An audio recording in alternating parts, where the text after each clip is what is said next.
Καλή σας μέρα! Καλημέρα σε όλους και όλες εσάς που παρακολουθείτε αυτό το κανάλι γιατί μαθαίνετε ελληνικά και χρόνια σας πολλά. Πέρασε το Πάσχα, το έχουμε πλέον πίσω μας. Ελπίζω πως περάσατε ωραία, πως έχετε ωραίες αναμνήσεις και πως έχετε επιστρέψει στην κανονικότητα, στην καθημερινότητα. Και μέσα στην καθημερινότητα και την κανονικότητα, τη δική σας και τη δική μου είναι και η ελληνική γλώσσα. Συνεχίζω λοιπόν με τα βίντεο, κάναμε ένα μικρό διάλειμμα για την Κυριακή του Πάσχα και το πρώτο βίντεο μετά το Πάσχα θα είναι για ένα ρήμα που δεν χρησιμοποιείται πια, όμως υπάρχει παντού στα ελληνικά. Είναι το ρήμα ποιώ. Ποιώ. Το γνωρίζετε? Αν θέλετε να ακούσετε κάποια πράγματα γι' αυτό, μείνετε μαζί μου.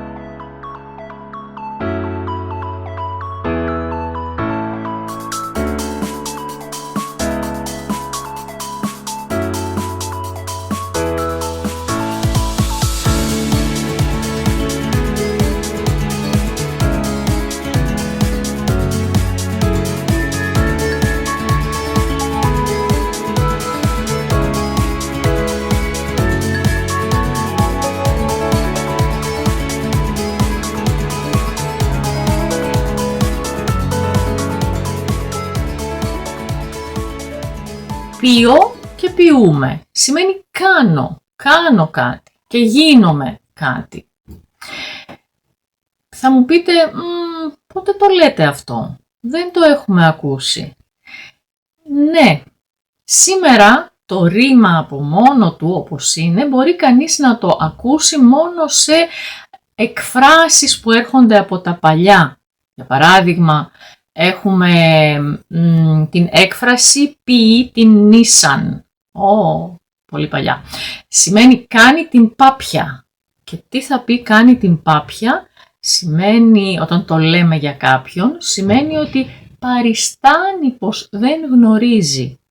Ενώ γνωρίζει, ή δεν θέλει να εμπλακεί με κάτι ή δεν έχει συμφέρον να πει ότι ξέρει. Οπότε λέω, είμαι σίγουρη ότι ο Κώστας ξέρει τι έγινε, αλλά ποιεί την νήσαν. Αλλά κάνει την πάπια. Κάνει πως δεν καταλαβαίνει, πως δεν ξέρει. Και σε μερικές έτσι τέτοιες εκφράσεις θα το συναντήσετε. Όμως υπάρχει σε πάρα πολλά σύνθετα ρήματα το ρήμα ποιώ. Και όταν χρησιμοποιούμε το ρήμα ποιώ σαν δεύτερο συνθετικό ενός ρήματος, σημαίνει ότι κάνει αυτό που λέει το πρώτο μέρος. Παράδειγμα, χρησιμοποιώ. Είναι το πιο γνωστό ρήμα, το μαθαίνει κανείς από την αρχή στα ελληνικά. Χρησιμοποιώ σημαίνει κάνω κάτι χρήσιμο. Δηλαδή, παίρνω το μολύβι και το χρησιμοποιώ. Παίρνω και γράφω με το μολύβι αυτό. Χρησιμοποιώ το λεωφορείο για να πάω στη δουλειά μου. Πραγματοποιώ. Κάνω πραγματικότητα κάποιο πράγμα. Παράδειγμα, ελπίζω να πραγματοποιήσεις τα όνειρά σου. Είναι τώρα όνειρα να γίνουν πραγματικότητα. Ενεργοποιώ. Βάλτε την κάρτα σας στο κινητό και ενεργοποιήστε το. Το βάζω να δουλεύει. Γίνεται ενεργό. Δεν ήταν? Γίνεται ενεργό. Και πολλά άλλα τέτοια παραδείγματα. Αν θέλετε γράψτε κάτω όποια γνωρίζετε. Επίσης έχουμε και ουσιαστικά αντίστοιχα. Δηλαδή από το ρήμα ποιώ έχουμε αυτός που ποιεί κάτι, ποιος είναι? Είναι ο ποιητής. Ποιητής. Ξέρουμε τη λέξη ποιητής Είναι αυτός που γράφει ποίηση. Γράφει ένα ποίημα. Η αρχική όμως σημασία της λέξης ποιητής είναι ο δημιουργός. Αυτός που κάνει κάτι. Γι' αυτό και θα ακούσετε στο σύμβολο της πίστης να λέει πιστεύω εις ένα Θεό, μπλα μπλα μπλα, ποιητή ουρανού και γης. Δεν σημαίνει ότι έγραφε ποίηματα για τον ουρανό και τη γη, αλλά ότι δημιούργησε, έκανε τον ουρανό και την γη. Οπότε ο ποιητής είναι αυτό.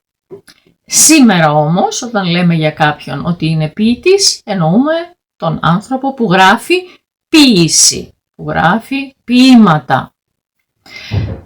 Από το ρήμα χρησιμοποιώ που είπαμε πριν, το ουσιαστικό είναι η χρησιμοποίηση. Ενεργοποιώ ή ενεργοποίηση. Αυτά τα δύο «ή» που είναι το ένα μετά το άλλο, πολλές φορές προκαλούν μία δυσκολία στην προφορά. Αλλά αν ξέρετε ότι είναι από το ρήμα «πι-ο», θα σας είναι πιο εύκολο να θυμηθείτε ότι είναι χρησιμοποίηση και όχι χρησιμοποίηση αυτό. Το ρήμα «ποιώ» χρησιμοποιείται σαν δεύτερο συνθετικό επίσης για λέξεις που δηλώνουν ένα επάγγελμα. Είτε τον επαγγελματία, αυτόν που κάνει μία δουλειά, είτε τον κλάδο παραγωγής. Ολόκληρη δηλαδή την παραγωγή κάποιου πράγματος. Για παράδειγμα, αυτός που κάνει έπιπλα είναι επιπλοποιός. Και η εταιρεία στην οποία δουλεύει είναι μία επιπλοποιία ή επιπλοποιία. Αυτός που φτιάχνει αρώματα είναι αρωματοποιός. Και η βιομηχανία παραγωγής αρωμάτων ονομάζεται αρωματοποιία. Ποιο άρωμα σας αρέσει, τι άρωμα φοράτε? Αυτός που φτιάχνει φάρμακα, τι είναι? Φαρμακοποιός.